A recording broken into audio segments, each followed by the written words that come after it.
Where were you born and raised? I was born in Birmingham, Alabama. My earliest recollection, my sister went to Parker High School, and so we were in the middle of the city, and so I was there probably till about 4, because I started school in the Fort Wayne Community Schools. I was a late birthday, so I think I might have been almost 6. I was going on 6 when I started, so I probably got up here when I was 4 or close to 5. Hey, your family, siblings, where are you in the birth order? Mm-hmm. I have an older sister who's probably about 16 years older than I am, from my mom's first marriage. And then I had an older sister. It was amazing. She was 3 years older than I was, so I was the third in order. And then I was 3 years older than my brother, so there were 4 of us. Who strongly influenced you as a child, would you say? 2 people. I was blessed with a family unit. My dad, and my mom were together, which helped start you out in the right direction. But the greatest influence is probably on me. It started with my grandmother. My mom and dad always, I don't know a time when my mom and dad didn't work. My dad had a barbershop in the middle of the city near where I was born in Birmingham. So he was always working. My mother was a seamstress. My mother did all kinds of things. I just remember them always working to make sure we had basics. So a lot of times, especially in the summer, even when we came to Fort Wayne, I spent with my grandmother, who lived right outside of Birmingham. But my grandmother was just a very, very, very religious woman. Was a housewife, owned land, never really had to, in my recollection, work. Although I'm sure I don't even know what her life was like before I was born. But her second husband, I called him Papa Doss. She was always just cooking and cleaning, and they had pigs and chickens, and so she was a farmer's wife. Although my grandfather had a job outside of the home too. My strongest memories of her was she was always taking care of somebody, and she always took care of people in the community. And I remember us walking down through, they call it the holler, down through the woods to get to church. The church was this white wooden church up on a slight rise. So just I associate with her happy time, but also just a woman of strength. She always had this big black purse, and a wonderful woman, nonviolent, but we were walking down one day and a snake came across the path, and she took this pistol out of her purse. And I never would have thought my grandmother had a pistol. And she shot the snake, and by this time I'm hysterical. She takes a stick, throws the snake on, says, "Come on, we have to get to church." So I'm like, and that's just her. If it was in her way, move it. Had to be done, do it. But she had a lot of respect in the community, from black and white, and back in that day, totally segregated Alabama. But when I think of a strong black woman, I think of my grandmother. And then my mom just followed in her footsteps. My mom looked like my grandmom, and I looked like my mom. And so it was the same patterns I saw in my grandmother and my mom had. Deeply religious. Never knew my mom not to be working, not to be doing something. As we grew up, and if we get into need to buy something or be a part of something special, I remember her staying up at night to make somebody a dress so she'd have extra money. I've had lots of strong influences, but I tell everybody mine started at home. And my dad was just silent. My dad was a hard-working man. My mom was the outgoing one. I never knew my dad not to go to work. Describe one of your favorite memories of your childhood. One of the things that we came here because my dad was one of 8. At least 4 of his brothers and sisters moved to Fort Wayne, and so he came here looking for a better job. And the youngest brother, his name was Handy.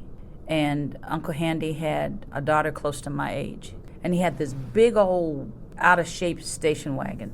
And he would take us to the drive-in. And so he'd take his kids and me, and we'd be in the back seat with the pillows and the blankets. I don't think I ever finished a movie. But I just remember Uncle Handy and Marie and his family. But I also just think of on Sundays, if you didn't go to church, you did nothing else. But my dad wasn't necessarily a churchgoer like my mom, but Sundays we lived over on Lewis. He had this big old black, I think it was a DeSoto, I don't even know what it was. It didn't do reverse. My dad was the only person I knew who could park that car without going in reverse. But we would get in that car and go to Zesto's. There was a Zesto's over on Jefferson or Washington. It's a vacant lot now. And that was just the height. I mean, we Yeah. didn't have a lot, but most of my memories are of being around family, my dad's family. Grew up, in the church and just being around people who grew up like I did, lived in every neighborhood I've lived in growing up. They were full of kids, so you went to school with everybody. So it's hard for me to say that I have favorite. And we had a hard life. My parents didn't make a lot of money, and, I didn't have a lot of material things. But what my mom used to always say is you don't have to have money to be clean and polite.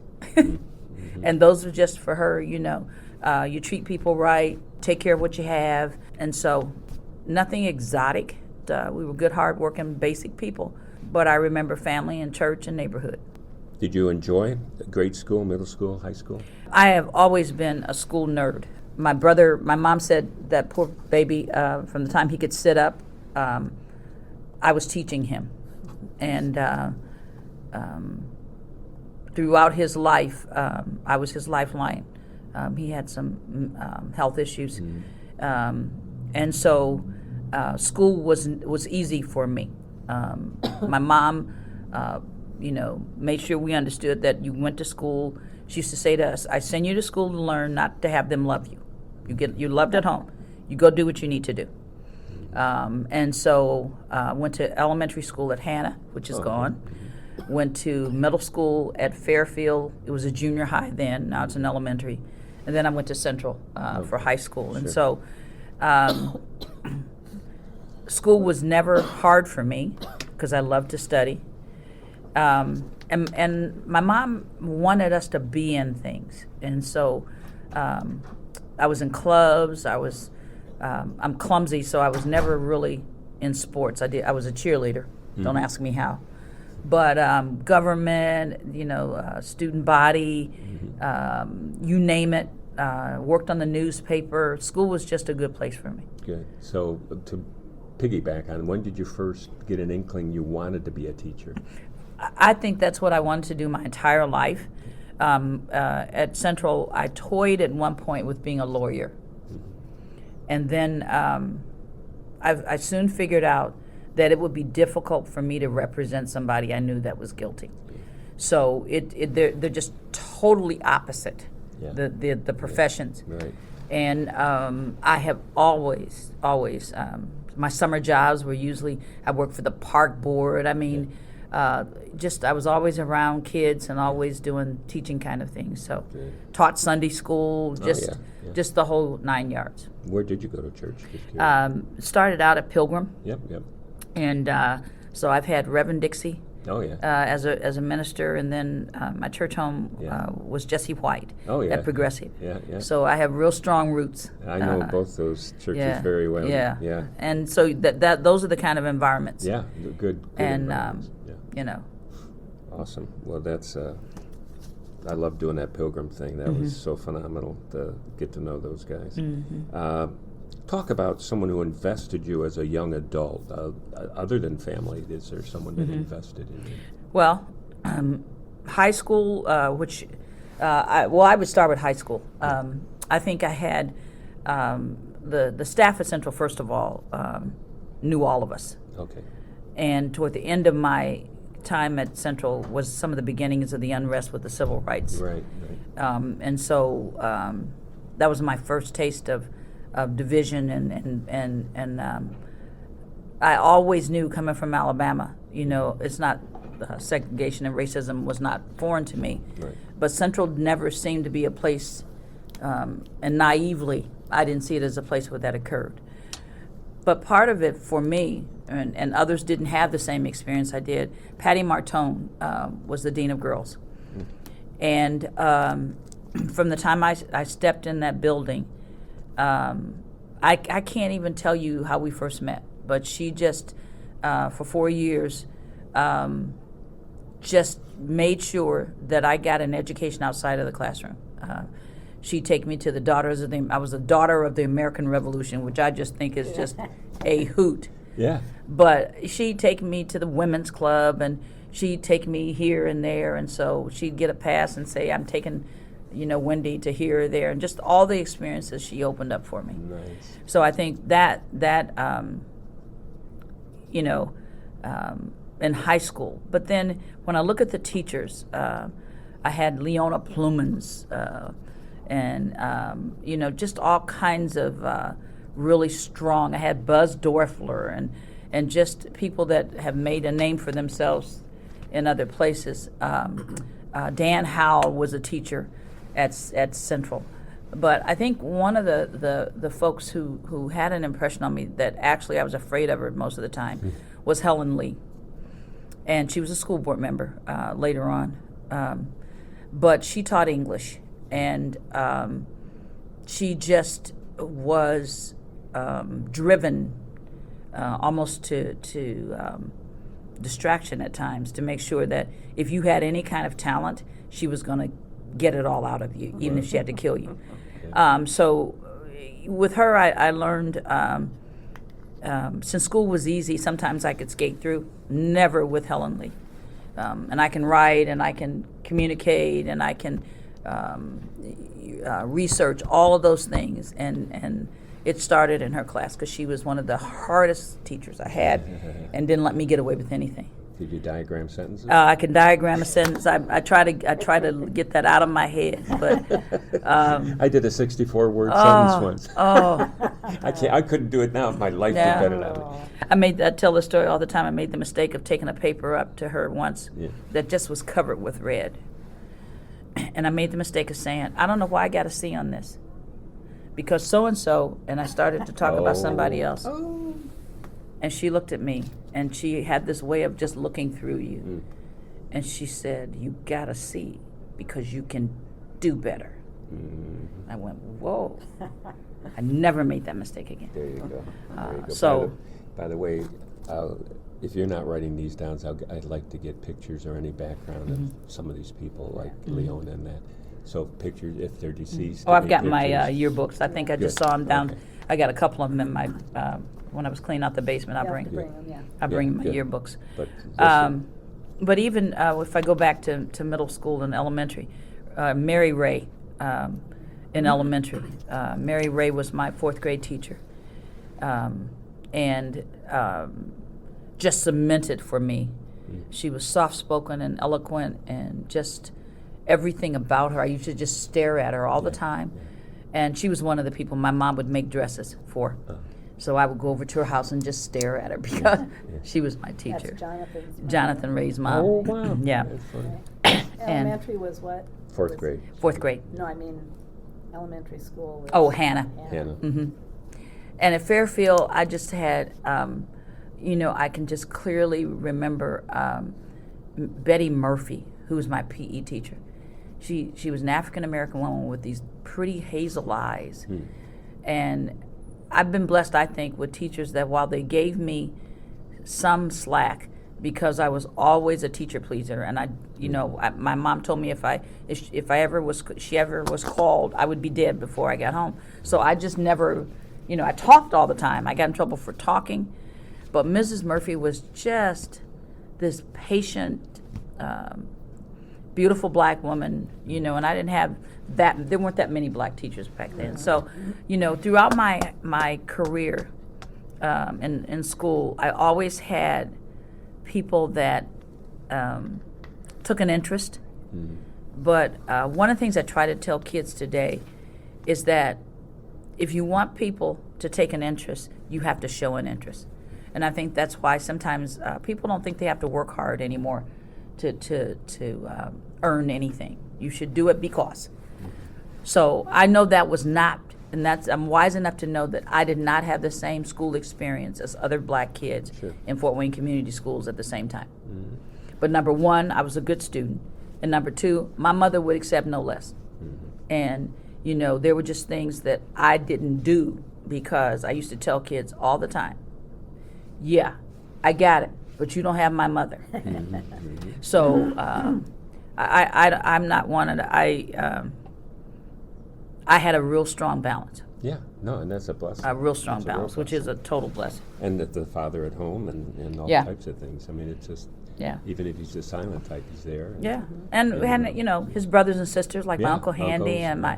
my Aunt Callie. It's the way they used to laugh, because my Aunt Callie is my father's sister, but I look like her. So, you know, all of my brothers and my dad's brothers and sisters were fair complected. She was the only one dark skinned, like I am. Yeah. And just this little tiny woman who was a spitfire too, and she and my mom were good friends. So, Oh, wow. you know, it wasn't just my family, my immediate family. I had an extended family. Yeah. Hank Sanders, who was on the police force Yeah. forever, he was a cousin. Oh, okay. So that's I'm Sanders by. Like Sinbad says, you goof up and you get about 10 spankings on the way home. That's My right. neighborhood was like that too. All the Everyone way was down like, the street. all the way I'm down the telling street. your mom. Mom Yeah, would that's right. know before Yeah. you got Oh, home. yeah, Lord. yeah. And you wondered, how do they know this That's stuff? right. Yeah. That's right. Okay, so what does okay, let's college. Where'd you get your undergraduate? This is just in for master's, PhD. Just, Undergrad, I went to DePaul in Okay. Greencastle. okay. Master's, IPFW at the time. Mm-hmm. And so I got it, you know, you had to get a master's within 5 years. Right. And then I went back and had a courses added to get my administrative degree. So it's Okay. like a second degree, Okay. but, you know, it's the master's in Yeah. elementary education, Oh, and then the master's in administration. Got it. Okay, good. Then my doctoral work was at Ball State. Oh, okay. Yeah, good.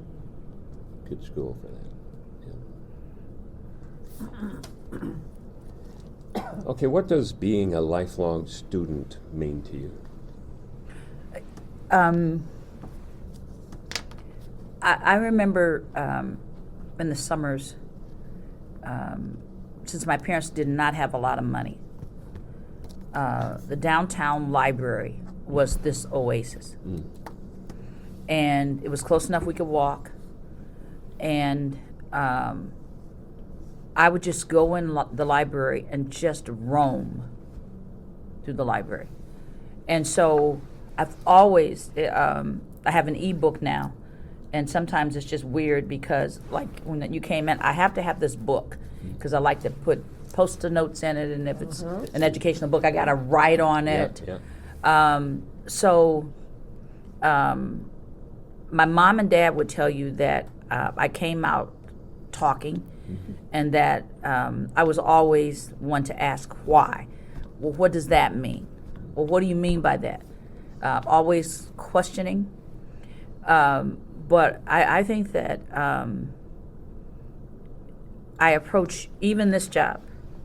Barb will tell you, I always have some book I'm reading. I always have something that I'm trying to process, because I don't think you ever get to a point where there's nothing more to learn. And so I like to read things that reinforce what I think I believe, but I also like to read things that challenge what I believe. So I think this concept of lifelong learning, it's not just reading, it's listening, it's paying attention to the news, it's being actively engaged in organizations, and I pick and choose where I go, but being around people who challenge your knowledge. And I don't think you can say you're a lifelong learner if you are not open to having your way of thinking challenged. But I love a book. I'll read anything, magazines, and I won't read the instructions. I don't like to put stuff together. Yeah. I'm not a fix-it kind of person. Yeah. But I just think I used to read historical novels when I went in high school, and I would go to the library, and I remember one of the books that just really shook me was Sally Hemings, and it's about Thomas Jefferson Yeah, and his yeah, mistress. Right. And I don't think I was old enough to really truly understand. I mean, it was in high school, but just reading about that, somebody that you heard about, Thomas Jefferson, and it forces you to kind of figure out how you feel about things when you find something out that you didn't know. Yeah. So it's hard to describe, but I just think as a lifelong learner, you just have to be open to have your thinking challenged. Yeah. Great. Yep. Were you You mentioned civil rights before. Were you impacted by the civil rights movement, and in what way? It was post-high school, maybe? Or? I remember the last year of high school was when it even caused me to have issues with some of my friends because the civil rights movement was coming into its infancy. And some students organized a boycott, and they were going to walk out of school. And I was class president and just in a lot of different things. And one of a good friend of mine, I won't mention his name right now, he kind of organized it. And he just knew I was going to take part. And while I had read all this historical and I understood slavery and I got all of that and I understood how America had been, my mother was more important than a movement. And so I just knew what would happen if I left school. So I was not as active. I was a nerd in high school, so I was not as active in that. But when I went to DePauw, one of our mentors was an artist, Willis Bing Davis. And he, I think he's still in Ohio at Wilberforce. I've got to check. I think I just got it. Last year I got an email from him. I got to figure that out. He But came as an artist in residence. he was an artist. He was an artist in residence at Weiser when I was Right. assistant there. Right. But along with a Jewish professor of African studies, Sedlak, and I always call him Mr. Sedlak. I don't know to this day if I even knew his first name. But between the two of them, their explanations and their understanding of African history and of the struggles of the passage and all of the things that make up the history of the black man in America. I was just immersed in it. And so I went from this nerd to, I call it my Angela Davis phase, and I've got pictures to prove it. My fro was out to here. But our freshman year, my future husband, and his best friend, Edgar Tipton, there was an not a sorority or fraternity, but it was called the Afro-American Club. Oh, okay. And we became leaders in that club. And one of the first things that happened my first year is we took over the president's office, Mr. Kerstetter, because we demanded that there be a proper African American studies program. And so that resulted in, to this day I still am amazed, they sent a group of us around to different universities in the Midwest to study what African American studies programs look like. And I still, to this day, I remember we went to Notre Dame, and I remember it was about 5 or 6 of us, and my husband and I and Tip were sitting up at the top of the stadium watching Austin Carr play basketball. So that's how long ago it was. And as a result of that, the university invested in a African American Studies house that looked, it was our joke. It looked like a white plantation house. Oh my It had the columns, That's but that's funny. in Greencastle, Yeah, so sure, everything sure. looked like that. Yeah. So I think the civil rights movement hit me at DePauw, and I'm grateful to DePauw for allowing me and all of us to mature without beating back, because they didn't have to have the African Studies program. They didn't have to buy the house. They hired a gentleman from Mississippi to come up to kind of help manage us. That didn't work well, so I won't mention his name. But it opened up my eyes, and it also helped me survive at DePauw, which was a very wealthy. There were like 40 black students on the campus, and they recruited us all, the freshman class, because they didn't have enough diversity. But I have no ill will because of what they did and how they supported us. But that was just this whole beginning of kind of figuring out who I am. And I say to people all the time that I could have gone one of two ways. I could have become bitter because the more you study about history, or I could figure out that I was going to take advantage of the fact, and I always remember both Sedlak and Bing Davis stressed that if you are descendant from slaves, your ancestors were the strongest people ever because of all they had to endure just to get here. And so if you know that you came from people who were mighty warriors and intellectual folks and were, created kingdoms and did medical procedures, then how dare you not take advantage of your education? So, my lessons from all of that was to be very thoughtful about. I always trust but verify. Yeah. I don't ever allow myself to get caught up in hate, because when you hate, it controls you. Yeah. But I always thought, and that just cemented for me that I was going to be a teacher, because I wanted all my kids, I wanted every black child I could find to understand that you came from the strongest of the strongest, and your ancestors created kingdoms. So, when you ask, I think it was kind of cemented in college, but yeah. Very good. Who, of the schools in the Midwest, who had the best program? Do you remember? Just curious. They all had different features. Okay. I think the one at Notre Dame was impressive because Notre Dame has enough money and they were large enough. But what we really basically did, DePaul also had a semester where you would go off campus. Yeah. And there were students who had gone to Philadelphia for their experience. And so it wasn't so much that we looked at one program and said this is the best. From what they had learned in Philadelphia. We were from all over the country. Sure. So everybody kind of added a little bit of what we really wanted to see happen. And being honest, I think we were more talk than action.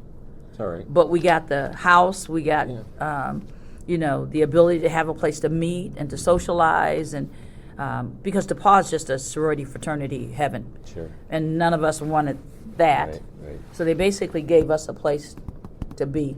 And we did a lot of self-teaching. We studied, and many a night we were making sure we were going to pass finals the next day. It was just really, I wouldn't say a sorority or fraternity, but it was our club. Sure. It was a place for all of us to go where nobody judged you because you had your house. Yeah, right. So there was pride in it. You wanted to excel. You wanted to be an example. Yeah, that's all good stuff. My daughter went to Hanover, which... that was one of the choices I was looking into Hanover. And she went to the Philadelphia experience. Yeah. Really, just moved there. Yeah. It was incredible learning experience. Yeah. Good bagels, too. They were really But describe a fantastic day.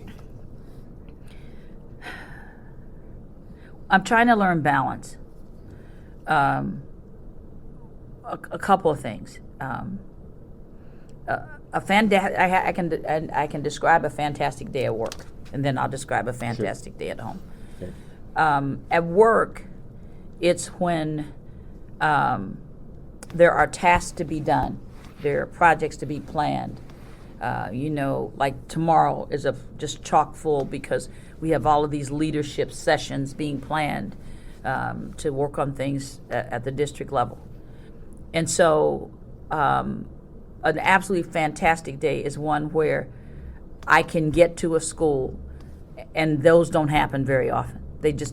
Something always takes a precedent. But having an opportunity to be out in the schools to see that all the things you've been a part of actually are working. Yeah.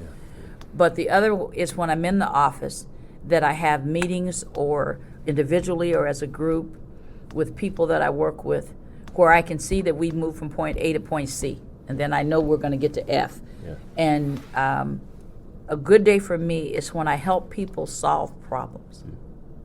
Because part of what I don't want to do is just be the shell answer woman, that you just come to me and you get an answer. What I try to do when I'm interacting is I ask a lot of questions. Mm-hmm. And I'm hoping that through asking the questions, half the time when people leave me, they figured it out on their own, but just needed that sounding board. Sure. Another good part of a day at work would be if I got onto the community and then had an opportunity in some kind of organization to interact with people that don't know what we do and to absolutely open their eyes to all the things that happen in the Fort Wayne Community Schools. So the school, the work, the community aspect. A good day at home is I'm in a pair of socks, some sweats, and I'm doing something. The best day is when the grandkids are there. Yeah. My grandson spent Sunday with me, kind of helping me get some things moved around. They're 14 and 17. Oh, nice. And my granddaughters too. So at home, it's grandkid time. Yeah. But the other is my husband and I have a really close friend who was his roommate at college. When he can come up, he and his significant other, and we just laugh and we play cards and we talk about things in the past. And so at home, it's around family and friends. Yeah. I'm one of those people, I decorate for the holidays. Yeah. And I can just have a Christmas tree with just white lights because there's just a peace around the holidays and home. But I'm real simple. I don't entertain a lot. We very rarely go out to eat because half the time when I go out, I don't get to finish a meal. So we do a lot of cooking and having the family at our house. But the best time is when all of that happens, and then I can just sit by myself and read a book. Now, that never happens either. There's usually something on TV, and I'm reading a book and holding a conversation with one family member or another, but absolutely disconnecting. Yeah, that's good. And you have to have that. You can't go full tilt 7 days a week. There's a million things that could go wrong at home, so we won't talk about that. But what's a bad day at school or here? One of the things that can throw me off totally is if an adult or a child in particular gets injured or sick. We're at an age now where all of us are either the parents of our parents. We have had teachers and administrators who have had gravely ill children. So we've gone through a lot of illnesses and sad things. But I think the part that really breaks my heart is when I look at the adult inhumanity toward children, the things that adults do to kids. And I worry about what happens in homes. I worry about them, when they get off the bus. I can't really say that I have bad days. I'm tired some days, but even when tragedy strikes, we're pretty good at figuring out how to support who it is we need to support. We figure out how to take care of our kids no matter what happens, and our adults too. So I don't have bad days. I have days when I'm exhausted, because you have bad days when you don't like what you do. It'd be the same at home. You'd have bad days at home. Most of my bad and exhausting is around when something happens to somebody I care about. And Barb lived through my mom and my sister with me, and they both passed away in the same year. And so Barb was there for the many, many years I took care of my mom. And so there were days that were absolutely exhausting because I was working and taking care of my mom and taking care of my sister. But I don't consider those bad days because I was in a position to do it. Bad days are what you make them, and good days are what you make them. What prompted you to move from teaching to administration? Well, they drugged me kicking and screaming. I was never, ever leaving the classroom. I was at Ward a long, long time. I was going to save every child within my reach. I got a call from my principal to come down to the office, Larry Duhamel, and he said, "You need to go home and put a dress on." We had a really good relationship. I went, "Well, why would that be?" "Well, they want you to come downtown and interview for a job." So, I go home, I change into this dress, and I come down here.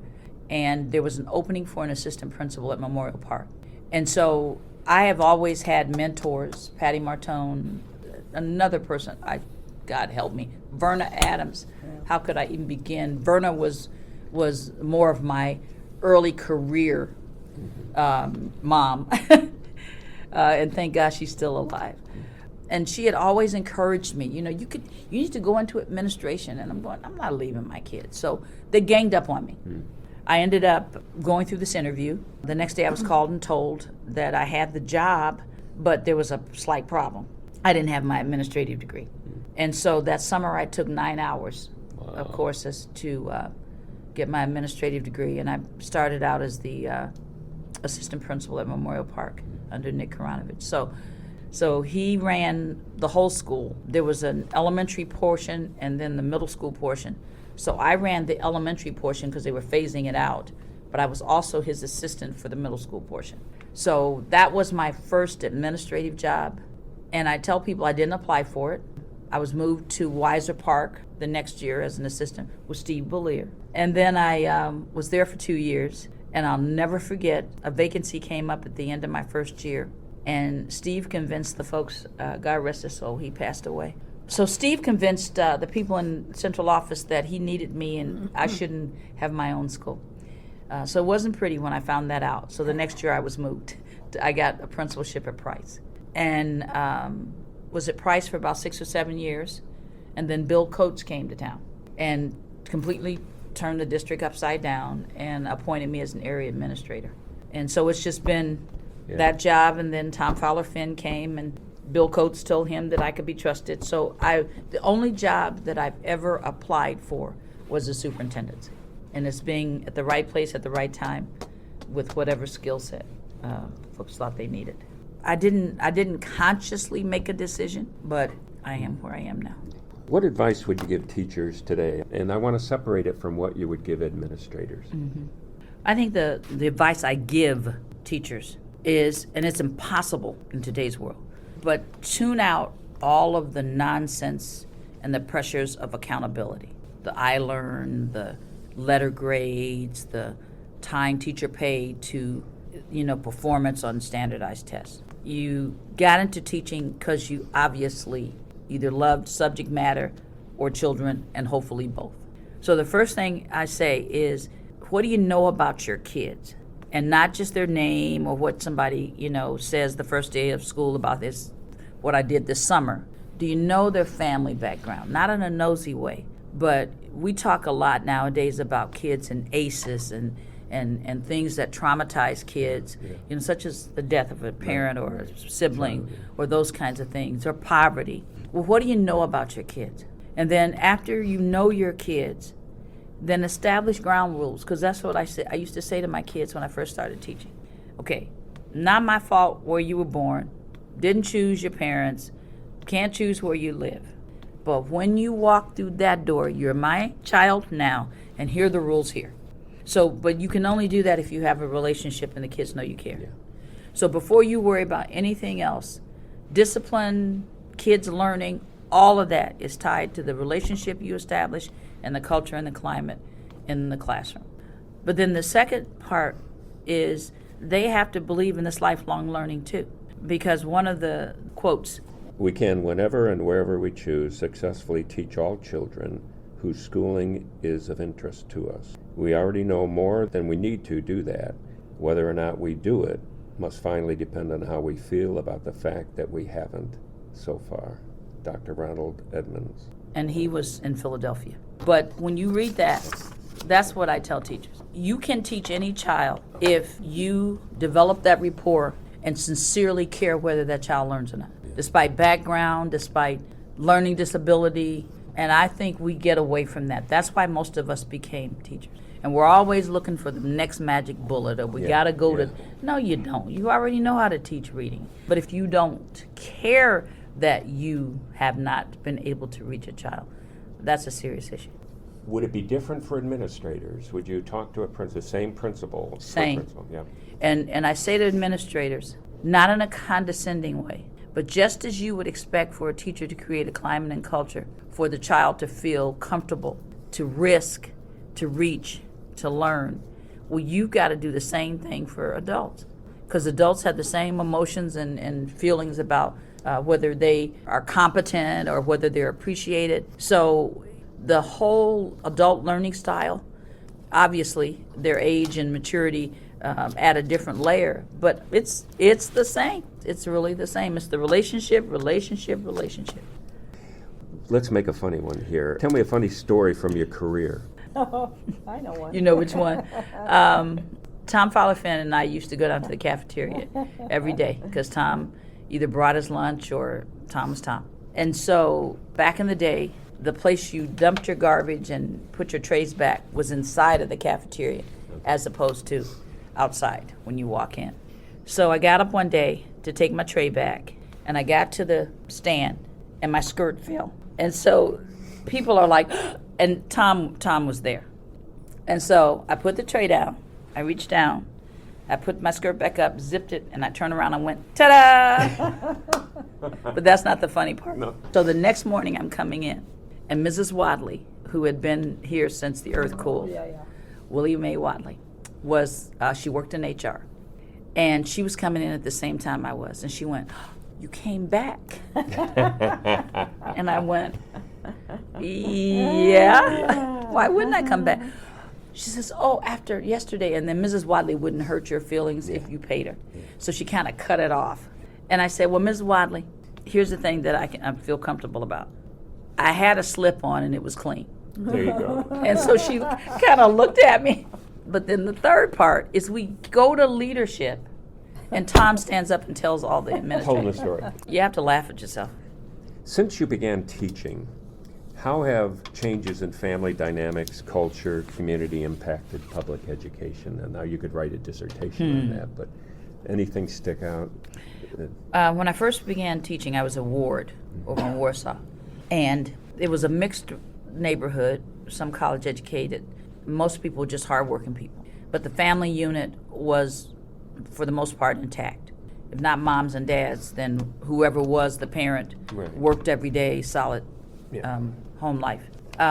Sal Soto reminds me of the day his mom invited me to lunch. And she didn't speak a lot of English at the time, but I went over and she served this authentic Mexican meal for me at lunch. If kids weren't doing what they needed to, I'd pick the phone up. There was a closet down the hall. I was on the second floor, and that's where the only phone was. That's the first thing, is everybody didn't have a cell phone. Right. And I would always have kids, I would walk them down the walk of shame, and they'd have to call their parent. And I never told the parent what they did. I'd have them tell the parent.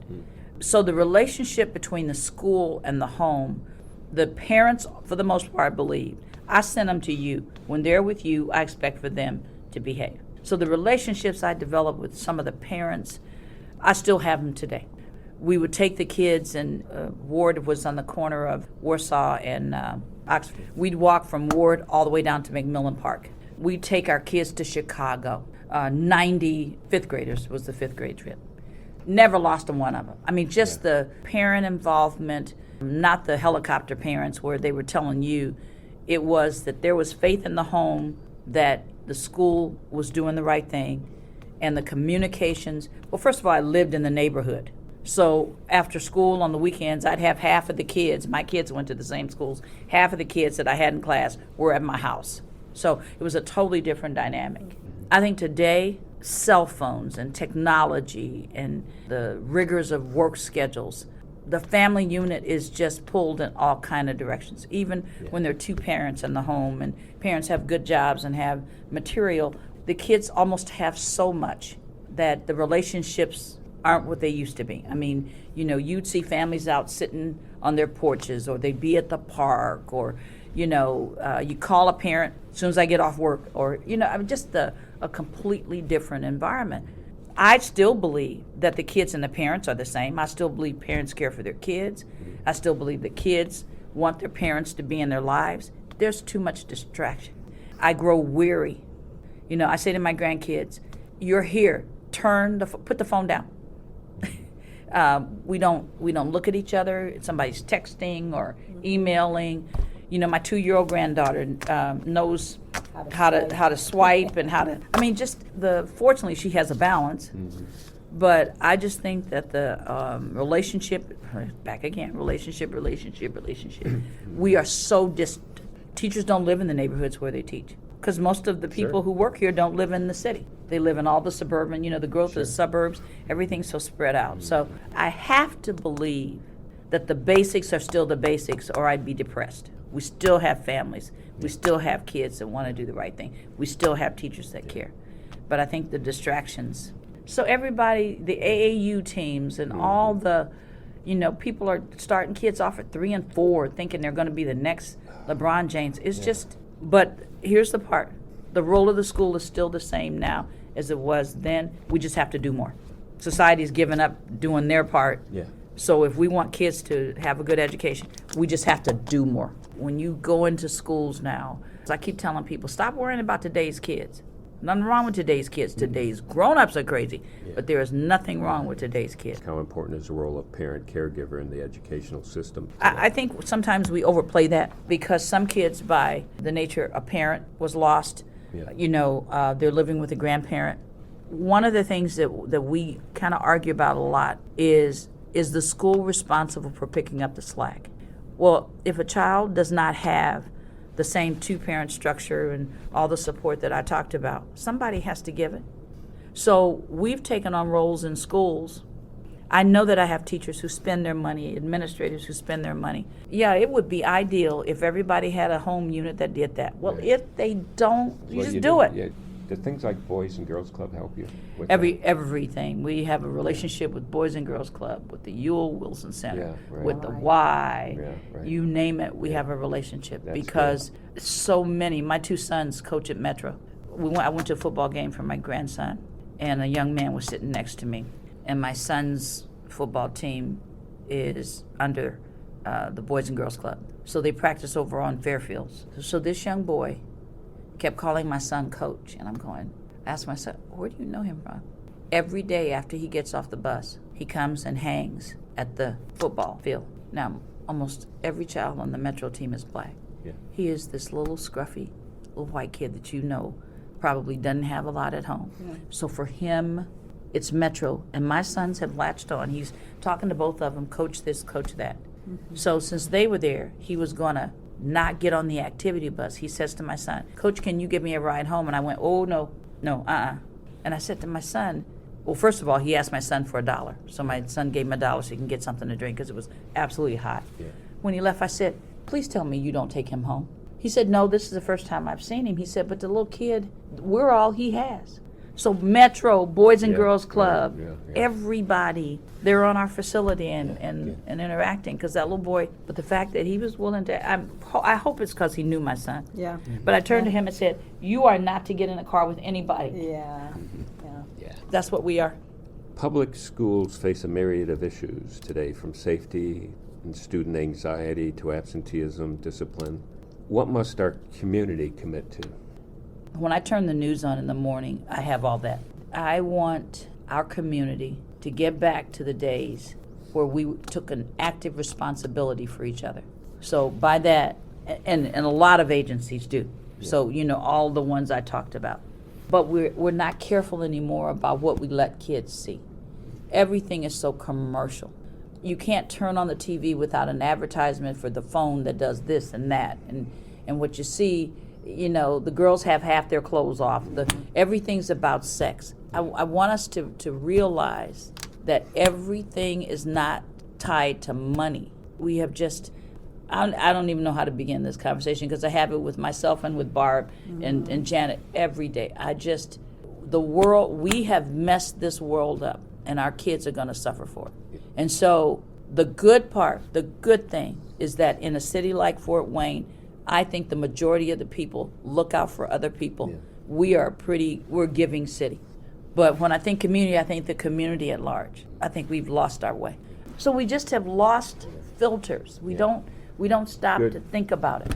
There's no common sense anymore. There's no, well, if you do this, then that happened. It is, what do I want right now? What feels good right now? Me. And Barb will tell you, there are just certain things that over the years, I just go, no, we're not doing that. No, they can't come here. Because there has to be this moral compass that when you have the responsibility of kids, there's just certain things you don't do. Describe a pivotal moment or event. Beginning of my sophomore year, my dad and I had this routine because my dad was a stoic and he always thought I was too much like my mom. So the first day of school, they took me down to DePaul, and my dad cried like a baby when they dropped me off. And that was the first time that I've ever seen him show any kind of emotion. That just wasn't the kind of man he was. And so we started this routine that every Sunday night around 7, I call my dad. I call home. And one Sunday, I called and I was getting ready to go on a date with my husband-to-be, and my dad wasn't there. So I kept saying to my mom, I'll call him later. No, she said, I think I hear him coming. You know that if you don't wait and he doesn't talk to you, he's going to be upset. So I'm just fidgeting, and so my dad gets on the phone, and we had a really good conversation, and we always ended with, I love you. The next day, I was called down to the front desk, and my cousin was standing there, which, was unusual. My dad had opened the door, and because it was hot, it was an Indian summer, and died at the front door of a massive heart attack. Oh, my.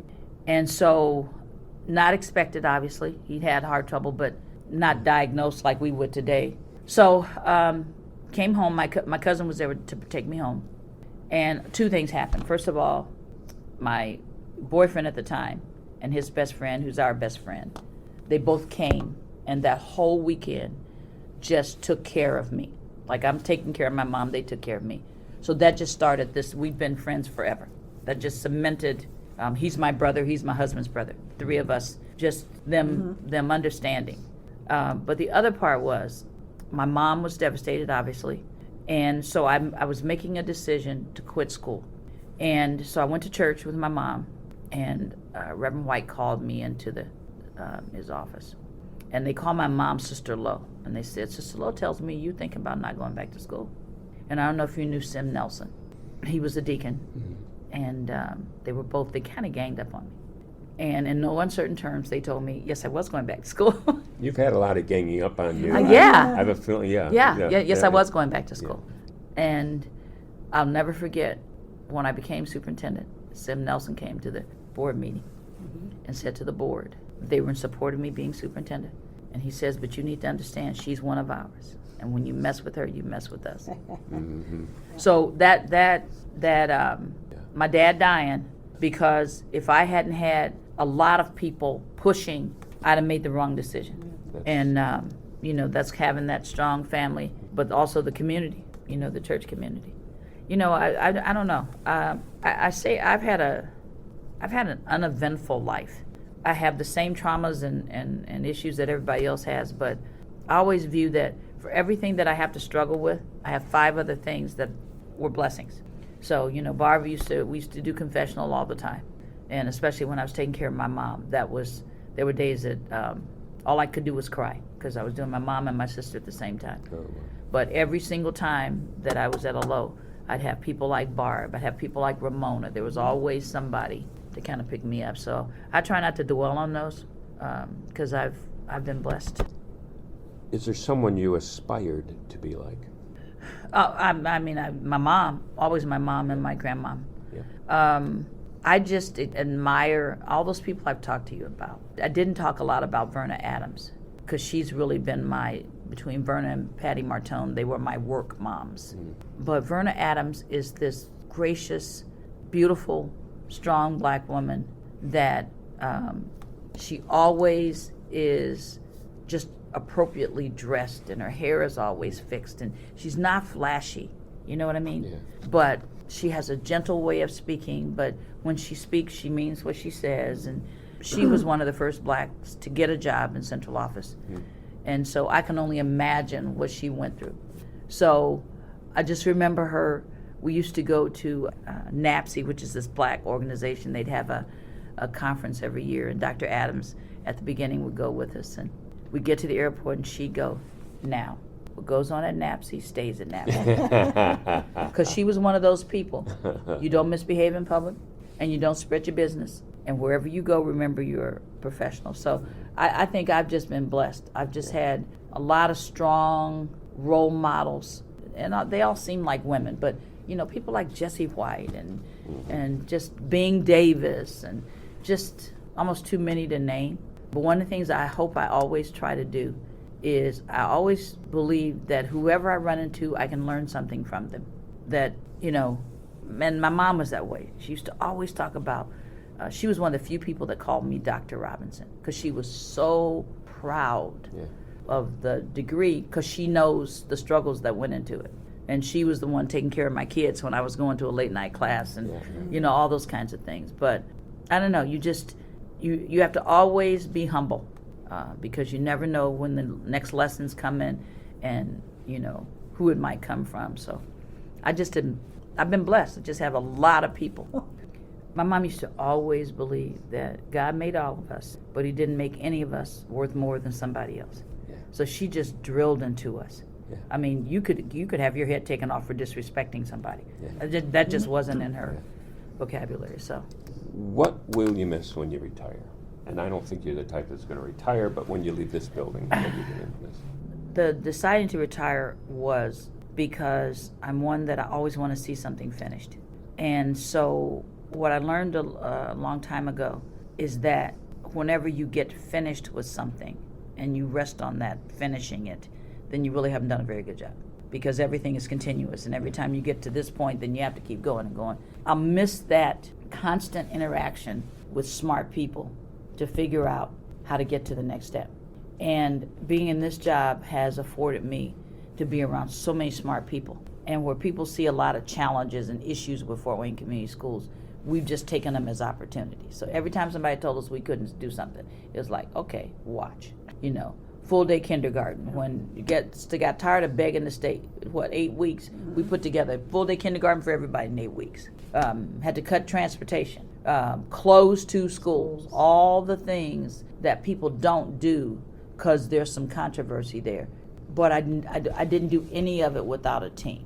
And so while I'm looking forward to the husband and to the grandkids, it's not the same level of energy and constant change that happens in this environment. But it's also time for somebody else to do it, because I think we've got a lot of things in place, and a lot of things that if they're meant to be, they're going to go, whether I'm here or not. But I'll miss that. I am a creature of habit. 5 o'clock, my eyes are open. 5 o'clock, I'm up, praying, meditating, thinking, planning.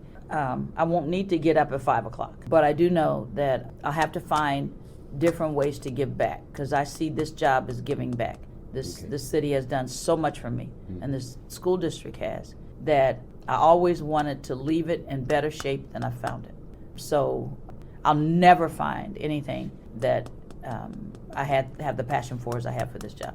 This is just, it's difficult to describe it, because I've had lots of opportunities to do other things. And every single time, what kept me here were the people, and the fact that in Fort Wayne and Fort Wayne Community Schools, there's an art of the possible. People aren't so beaten down and they just give up. There's always that. So that part I'll miss. What won't you miss? I won't miss the pace on some days. I won't miss that I can't go anywhere in the city, sometimes in the state, without having to have a conversation around education.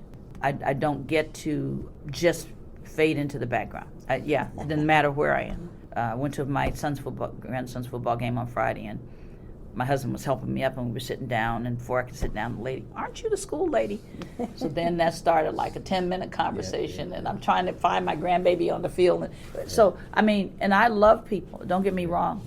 We don't go out to dinner unless we're out of town, because you're going to have a conversation. Somebody will stop by somebody will stop by your table. We had an anniversary dinner one night, and it was the anniversary of this other couple, so we were off in this little alcove at the guest house. In the back. Yeah, right. So I'm thinking, safe. Yeah. Oh my God! She sat down, and the woman, she went to the salad bar and came back and sat at our table. I'm thinking, your husband's over there. Go over there. But all good people. All good people. Yeah. How do you want to be remembered? I don't know. I think one of the things that is absolutely critical for me, I learned a long time ago, if people like you too much, you're not doing much. I always want people, first of all, to believe that I did what I did, always focused on kids, and that I treated people right. And, if people can remember that even if they disagree with me, they saw the focus for the kids, and that the adults mattered, the kids mattered, the community mattered. You just treat people right. And I hope they see that that's what we stood for, that's what we do. And I say all the time, I used to say to people, because everybody doesn't love me and they don't love what I've done, but I used to say all the time, you don't ever lose your job here, you just stop doing your job. And if, here's what we do, here's my expectations. I've always been real clear with people. I don't want to be mean to people, but I make it pretty clear what the expectations are, and they're around what's right for kids, and right behind kids is what's right for grown-ups. And that I did it, I loved it, I had a passion for it, and I treated people right. I didn't touch on the fact that you're a woman and an African-American woman. Do you want to say anything about that, the struggle? Do you want to talk about that? Part of it probably is because of my background, and my mom and my grandma, you didn't get cut any slack. Don't lie, right. That kind of thing. My years at DePaul opened my eyes to things that I was almost kind of Pollyannish about when I was at Central. But there was a certain part of the city that I was growing up, you didn't go past. I didn't go past Creighton to the south, and I didn't get past Maine to the north, and Anthony and Calhoun. So we stayed in our area. And so I was always mindful of the fact that my color made me different, number one. But over the years, being a woman, I think, I don't know, I think they're equally at sometimes a challenge. But I don't use my color or my gender as an excuse. So one of my mom's sayings was something to the effect, if somebody has a problem with you, half the time it's their problem. So, if you go back to trying to treat everybody right and trying to do what's the right thing, I've learned that I just don't let people push me around. I mean, if somebody tries to talk down to me because I'm a woman, I very quickly let them understand, oh, you mean da-da-da-da-da-da-da-da-da. My color and my race, I'm proud of who I am. And so much of the studying of African-American history and African history, you can't tell me that I'm inferior because I know where I came from. So I think knowing where you come from, one of my favorite sayings is, I'm always grateful for all the shoulders of the people I'm standing on. It's hard for some people, for anybody to rock you if you know who you are. Now, do my feelings get hurt? Do I feel, I don't even think about feeling oppressed. I just don't let people oppress me. I just don't go into a situation feeling that I got to apologize because I'm a woman or I got to apologize because I'm black. I'm the superintendent. I got this education thing down. Having a problem with it, not my problem, that's yours. And one of the things I hope that when you, I just share this story because I think this is also what I want to be known for. I went to visit a school, it's been about 2 or 3 years ago, and I was walking through the classroom, and this young African-American young man, it was the 3rd grade classroom, he was doing his work. So I always stop and, ask kids what they're doing and that kind of thing. He looks up at me and goes, because the teacher had gone on and on introducing me, so he knew who I was. He goes, when you leaving your job? Basically, when are you retiring? I said, well, why do you ask that? Because when you leave, I'm going to take your job.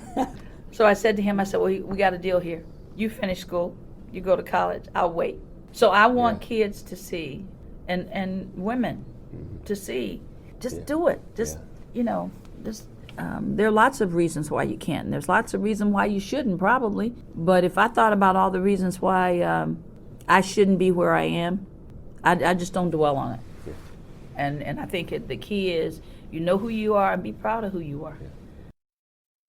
My entire work career, and you didn't ask me this question, I have been so blessed with people who, I say to Barb all the time, you take care of me. We develop relationships, and it's very important to me. Barb knows I'll go anywhere and do anything for her, and she'd do the same for me.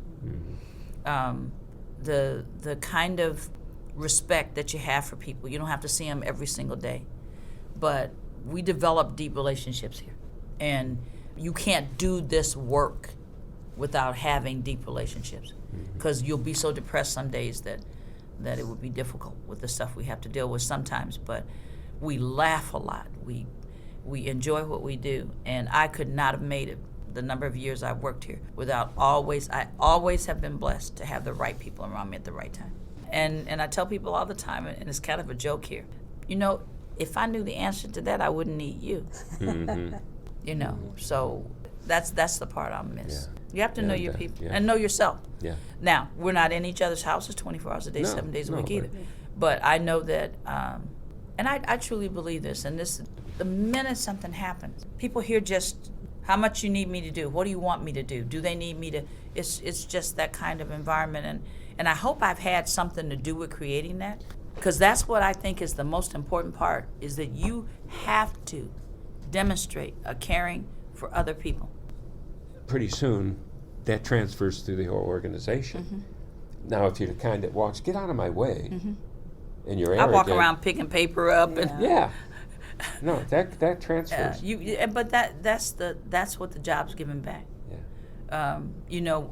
My grandson, both of them play football, Mm-hmm. but I've gotten this group of parents that I know if my grandson wasn't playing on that team, they'd have never gotten to know me. No, yeah.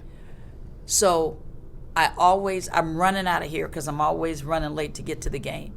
We saved your seat. Come on, we're over here. Yeah, These are people that we never would cross paths. Right, right. But we're talking about our kids, and they all know my grandson. So it's just that's a good day when you get out into the community, and you're talking about things that aren't I learned test or what kind of letter grade you had. Yeah. These people don't see me as a superintendent. Right. I'm Aaron's grandma.